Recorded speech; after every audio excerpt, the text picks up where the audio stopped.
Evan, it's fascinating to me, and we were talking before, and again, apologies for any technical difficulties.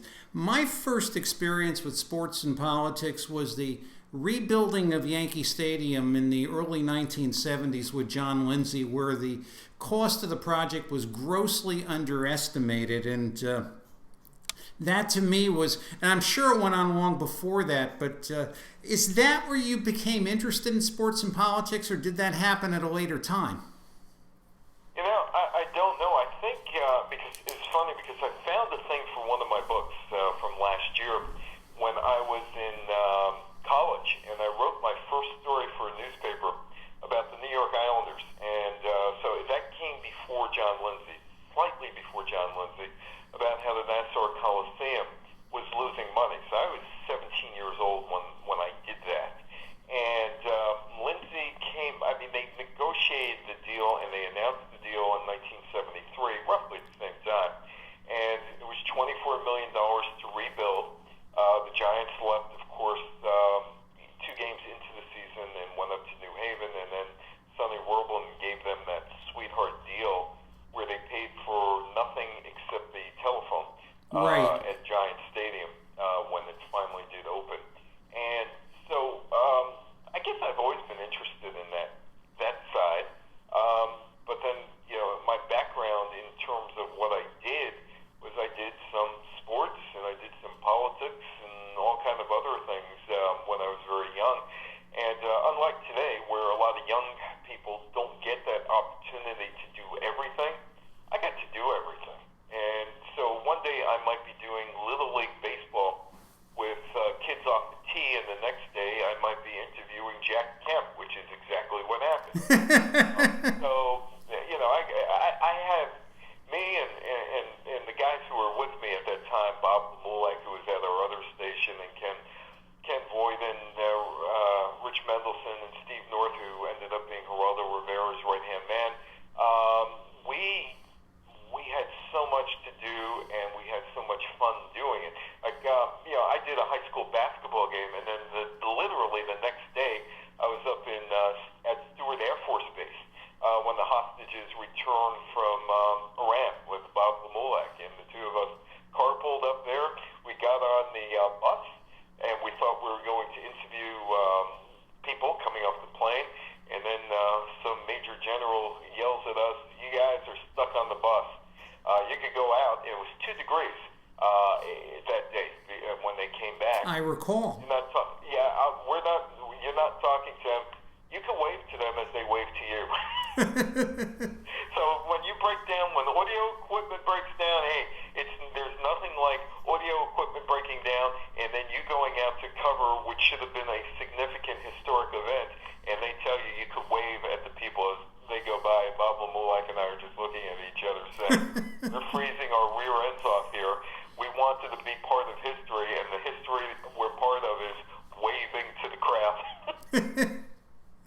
It's really something, and we were talking about that article, I believe it was the Wall Street Journal yesterday, about the bonding that's taken place to buy and build stadiums, and the hope that the revenues from parking and such will pay the bonds, and there's some issues with the bonds, and I often get very nervous reading this, thinking, is this like awful dance with the devil? Will these large cash obligations that municipalities have undertaken to have sports teams ever get paid, or is this a huge, I don't want to say a hoax, but like a Trojan horse?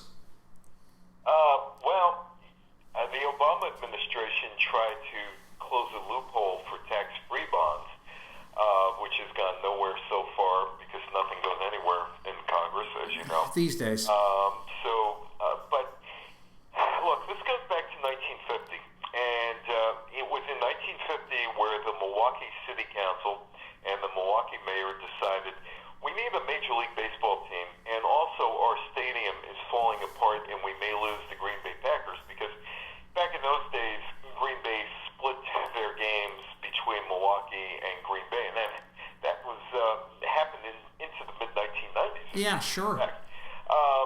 So they decided they were County Stadium, and they were going to go out and get a baseball team.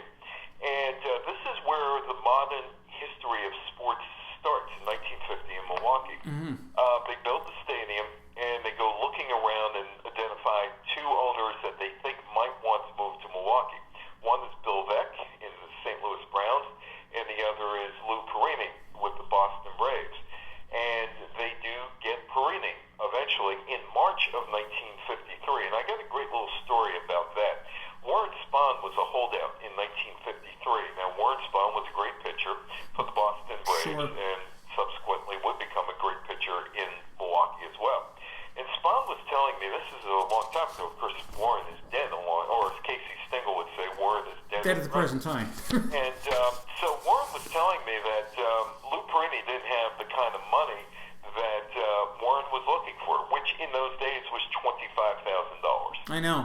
So, a lot. Perini cuts a deal with Spahn, and he says, look, we'll give you a quarter on every ticket sold over 300,000, because in the last year of existence in Boston, the Braves drew just about 300,000 people. So, we'll give you a base salary and then 25 cents over every ticket sold in Boston. And Spahn said no, because there was no guarantee they were going to have more than 300,000 at Braves games in Boston in 1953. By the middle of spring training, now Milwaukee is an anomaly. Both the teams that have represented Milwaukee in baseball came in the middle of spring training, one in 1953 and one in 1970. And Perini signed a deal where he paid $25,000 in rent, and he got basically all the concessions and the parking out of County Stadium. And he moves the team. And Walter O'Malley sees this, and Walter O'Malley starts freaking out because the Braves have this great deal, and he doesn't think Brooklyn can compete with Milwaukee. Now think of that. Milwaukee has no TV, virtually no TV at that point. O'Malley has Channel 9 in New York. In New York, right. So by the time the Dodgers, or O'Malley goes to Los Angeles, the Dodgers are the second highest grossing team in the National League, in Major League Baseball, behind the New York Yankees. And so he goes and he makes more money in Los Angeles, although he pays for the stadium. They gave him a whole bunch of land over there, so he did well for himself over there. And so it was Perini, who should be in the Hall of Fame because he did change baseball. He really did. Who opens up the door, and it's followed by Veeck, who goes from St. Louis to Baltimore, but he sells his team. And then Arnold Johnson takes the Philadelphia A's, takes over the A's. They move to Kansas City. The baseball giants of New York at that point are thinking, well, maybe, just maybe, we should move to Minneapolis because they have the farm team there. And Minneapolis is following the footsteps of Milwaukee and building a baseball park there. And at that point, it was the Giants, it was the Cleveland Indians, it was the Washington Senators looking at Minneapolis.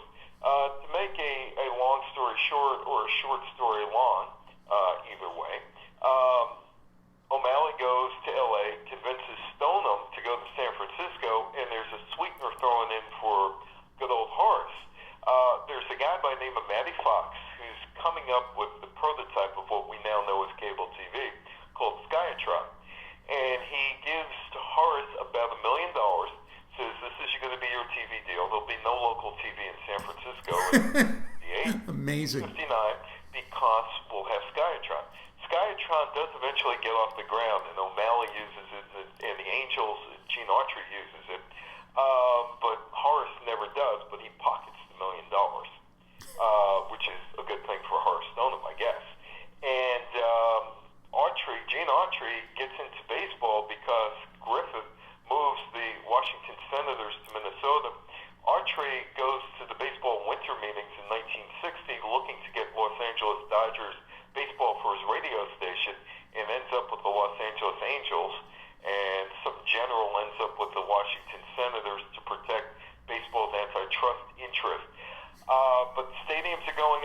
and they're going up, and they're going up, and they're going up.